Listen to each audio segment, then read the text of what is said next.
পড়ছি তিনি হলেন গোপাল দাস। শত প্রতিবন্ধকতা তার কবিতার শিরোনাম। শত প্রতিবন্ধকতা তো আসবেই, স্বাধীনতার উজ্জ্বল আলো তো ঢাকবেই।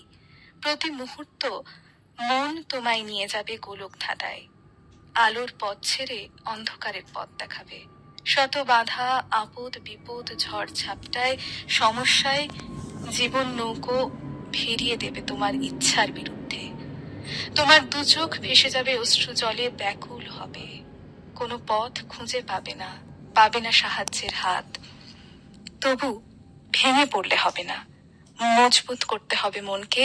সবকিছু ভুলে গিয়ে নতুন ভাবে নতুন সাজে সেজে উঠতে হবে। আকাশে ডানা মেলে দিতে হবে স্বাধীনতার ডাকে। আবার নতুন করে স্বপ্ন দেখতে হবে, বাঁচতে হবে জীবনের ডাকে। প্রতিবন্ধকতা তো আসবেই, এটাই জীবনের নিয়ম। প্রতিবন্ধকতা তোমায় শিখিয়ে যাবে জীবনের আসল মানে। গোপাল দাস, সিঙ্গুর জলাখাটা, হুগলি থেকে চিঠিটি লিখেছেন। অদ্ভুত সুন্দর তার এই চিঠি, যার মধ্যে আছে অনেকখানি আশা এবং অনেকখানি শক্তি, যে শক্তি আমাদের জীবনী শক্তি।